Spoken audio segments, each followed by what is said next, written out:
আসসালামু আলাইকুম ভিউয়ার্স, আমি নাইমুল আছি আপনাদের সাথে। তো আজকে আমরা কথা বলবো বাংলাদেশের বিশ্বকাপ নিয়ে।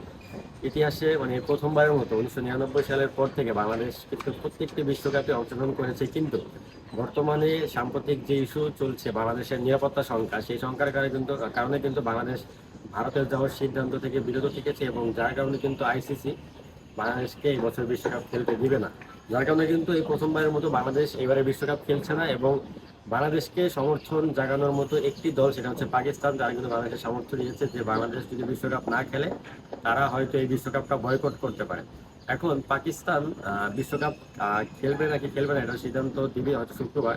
তো বাংলাদেশের পাশে একমাত্র দল যারা দাঁড়িয়েছে তারা হচ্ছে পাকিস্তান, এবং বাংলাদেশে অনেকে বলছে যে বাংলাদেশে এবারের বিশ্বকাপটা বয়কট করা ঠিক আছে, অনেকে বলছে ঠিক নেই। আসলে কি বাংলাদেশ বিশ্বকাপ বয়কট করে ভালো কাজ করেছে?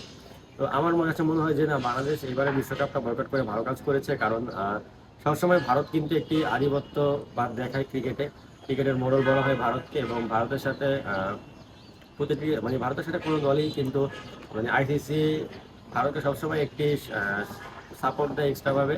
তো বাংলাদেশে বর্তমান বা সাম্প্রতিক সময়ে যে নিরাপত্তা ইস্যু ছিল, সেই ইস্যুর কারণে কিন্তু বাংলাদেশ ভারতে যাওয়ার জন্য রাজি ছিল না বা প্রস্তুত ছিল না, এবং মোস্তাফিজ ইস্যুতেও কিন্তু একটু ঝামেলা ছিল।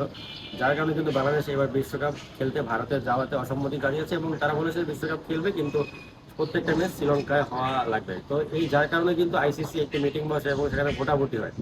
আর অপরদিকে আমরা যদি বলি, পাকিস্তানে যখন চ্যাম্পিয়ন্স ট্রফি হয়েছিল, ভেন্যু ছিল পাকিস্তান একমাত্র আয়োজক দল ছিল, তখন কিন্তু ভারত সরাসরি পাকিস্তানে খেলতে বিনয় করেছে এবং বিভিন্ন নিরাপত্তা সংখ্যা জাগিয়েছে। তো তখন কিন্তু আইসিসি কোনো ঝামেলা করে নাই, কোনো কিছুই করে নাই, কোনো ভোটাভুটি কোনো কিছুই হয়নি। সরাসরি কিন্তু ভারতকে অন্য একটি নির্ধারিত ভেন্যু সেট করে দেওয়া হয়েছে, এবং সেখানে একই হোটেলে থেকে তারা কিন্তু প্রত্যেকটি ম্যাচ একই হোটেলে একই ভেন্যুতে তারা প্রত্যেকটি ম্যাচ খেলেছে। তো এখানেও কিন্তু একটি পক্ষপাতিত্ব দেখা যায় ভারত এবং আইসিসি। অনেকে আবার আইসিসি কে বলে থাকে ইন্ডিয়ান ক্রিকেট কাউন্সিল, যেটাকে আমরা জানি ইন্টারন্যাশনাল ক্রিকেট কাউন্সিল হিসাবে। তো আশা করি যে বাংলাদেশের এই ডিসিশনটা বেস্ট একটা ডিসিশন হয়েছে। কারণ এখন যদি বাংলাদেশ ভারতের কাছে কোনোভাবে মাথা নত করতো, তাহলে আর কখনোই মাথা উঠে দাঁড়ানোর সম্ভাবনা থাকতো না। সবসময় ভারতের কাছে মাথা নত করেই থাকতে হতো।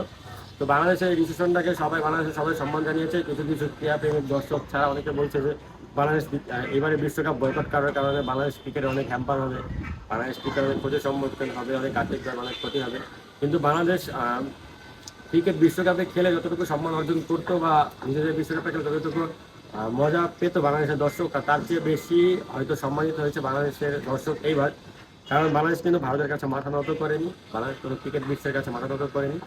বাংলাদেশ যদি চায়, বাংলাদেশ নিজেরা ত্রিপাক্ষিক সিরিজ খেলতে পারে। এখন পাকিস্তানের দিকে বাংলাদেশ চেয়ে আছে, কিন্তু পাকিস্তান যদি বিশ্বকাপকে বয়কট করে তাহলে কিন্তু আইসিসির যে রেভিনিউ বিশ্বকাপের রেভিনিউটা আসে হচ্ছে ভারত পাকিস্তান ম্যাচ থেকে, এবং পাকিস্তান যদি ম্যাচকে বয়কট করে, পাকিস্তান যদি ভারতে গিয়ে ভারতের সাথে ম্যাচটি না খেলে অথবা বিশ্বকাপ বয়কট করে, তাহলে কিন্তু ICC world cup T20 70% revenue কিন্তু আইসিসি হারাবে।